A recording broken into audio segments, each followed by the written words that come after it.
पूजा पाठ करके जहाँ हम भगवान, प्रकृति और देवताओं का सम्मान या धन्यवाद कर रहे होते हैं, वही मंत्र जाप के जरिए हम भगवान और प्रकृति से कनेक्ट होने की कोशिश करते हैं। मंत्र साधना अपनी शक्तियों को जगाने और भगवान तक अपनी आवाज़ या प्रार्थना पहुँचाने का एक बहुत बड़ा माध्यम है।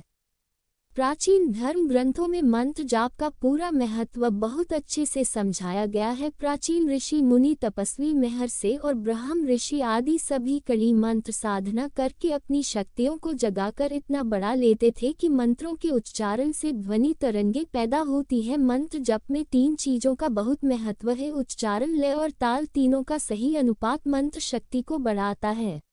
जप के प्रकार और किस जप से क्या होता है जानिए। जप के अनेक प्रकार हैं, उन सब को समझ लें तो एक जपयोग में ही सब साधन आ जाते हैं। परमार्थ साधन के कर्मयोग, भक्ति योग, ज्ञान योग और राजयोग, ये 4 बड़े विभाग हैं। जपयोग में इन चारों का अंतर्भाव हो जाता है। जप के कुछ मुख्य प्रकार ये हैं: 1. नित्य जप, 2. नैमित्तिक जप, 3. काम्य जप, 4. निषिद्ध जप, 5. प्रायश्चित जप, 6. अचल जप, 7. चल जप, 8. वाचिक जप, 9. उपांशु जप, 10. ब्रह्म जप, 11. मानस जप, 12. अखंड जप, 13. अजपा जप और 14. प्रदक्षिणा जप इत्यादि। 1. नित्य जप। प्रातः सायं गुरु मंत्र का जो नित्य नियमित जप किया जाता है वह नित्य जप है। यह जप जपयोगी को नित्य ही करना चाहिए। आपातकाल में, यात्रा में अथवा बीमारी की अवस्था में, जब स्नान भी नहीं कर सकते तब भी हाथ, पैर और मुंह धोकर कम से कम कुछ जप तो अवश्य कर ही लेना चाहिए। नित्य जप नित्य ही होना चाहिए, उससे नित्य दोष दूर होते हैं। जप का अभ्यास बढ़ता है, आनंद बढ़ता जाता है और चित्त शुद्ध होता जाता है, और जप संख्या ज्यों ज्यों बढ़ती है त्यों त्यों ईश्वरी कृपा अनुभूत होने लगती और अपनी निष्ठा दृढ़ होती जाती है। 2. नैमित्तिक जप। किसी निमित्त से जो जप होता है वह नैमित्तिक जप है। देव पितरों के संबंध में कोई हो तब यह जप किया जाता है। सप्ताह में अपने इष्ट का एक न एक बार होता ही है। उस दिन तथा एकादशी, पूर्णिमा, अमावस्या आदि पर्व दिनों में और महाएकादशी, महाशिवरात्रि, श्री रामनवमी, श्री कृष्णाष्टमी, श्री दुर्गा नवरात्र, श्री गणेश चतुर्थी, श्री रथ सप्तमी आदि शुभ दिनों में तथा ग्रहणादि पर्वों पर एकांत स्थान में बैठकर अधिक अतिरिक्त जप करना चाहिए। इससे पुण्य संग्रह बढ़ता है और पाप का नाश होकर सत्य गुण की वृद्धि होती है और ज्ञान सुलभ होता है। 3. काम्य जप। किसी कामना की सिद्धि के लिए जो जप किया जाता है उसे काम्य जप कहते हैं। यह काम्य कर्म जैसा है, यह मोक्ष चाहने वाले के काम का नहीं है। 4. निषिद्ध जप। मनमाने ढंग से अविधिपूर्वक अनियम जप जपने को निषिद्ध जप कहते हैं। निषिद्ध कर्म की तरह यह बहुत बुरा है। मंत्र का शुद्ध न होना, अपवित्र मनुष्य से मंत्र लेना, देवता कोई और मंत्र कोई और ही, अनेक मंत्रों को एक साथ अविधिपूर्वक जपना, मंत्र का अर्थ और विधि न जानना, श्रद्धा का न होना, देवताराधन के बिना ही जप करना, किसी प्रकार का भी संयम न रखना, ये सब निषिद्ध जप के लक्षण हैं। निषिद्ध जप कोई न करे उससे प्रायः हानि ही हुआ करती है।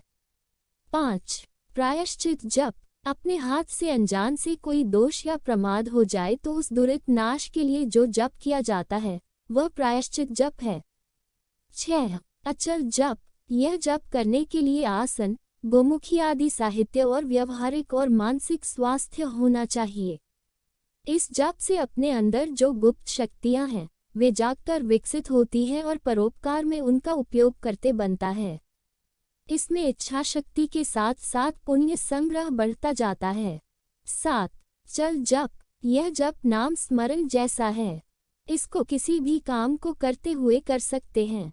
8.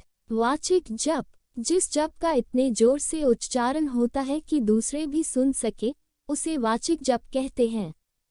बहुतों के विचार में यह जप निम्न कोटि का है और इससे कुछ लाभ नहीं है, परंतु विचार और अनुभव से यह कहा जा सकता है कि यह जप भी अच्छा है। विधि यज्ञ की अपेक्षा वाचिक जप 10 गुना श्रेष्ठ है। 9. उपांशु उपाय वाचिक जप के बाद का यह जप है। इस जप में होंठ हिलते हैं और मुंह में ही उच्चारण होता है। स्वयं ही सुन सकते हैं, बाहर और किसी को सुनाई नहीं देता। 10. ब्रह्म जप। ब्रह्म के गुंजार की तरह गुनगुनाते हुए जो जप होता है वह ब्रह्म जप कहलाता है। किसी को यह जप करते देखते सुनने से इसका अभ्यास जल्दी हो जाता है। इसमें होंठ नहीं हिलते, जीभ हिलाने का भी कोई विशेष कारण नहीं। इसमें मंत्रोच्चार नहीं करना पड़ता। 11. मानस जप। यह तो जप का प्राण ही है। इससे साधक का मन आनंदमय हो जाता है। इसमें मंत्र का उच्चार नहीं करना होता है, मन से ही मंत्रावृत्ति करनी होती है। नेत्र बंद रहते हैं, मंत्रार्थ का चिंतन ही इसमें मुख्य है। 12. अखंड जप। यह जप खासकर त्यागी पुरुषों के लिए है। शरीर यात्रा के लिए आवश्यक आहार आदि का समय छोड़कर बाकी समय जपमय करना पड़ता है। 13. अजपा जप। यह सहज जप है और सावधान रहने वाले से ही बनता है।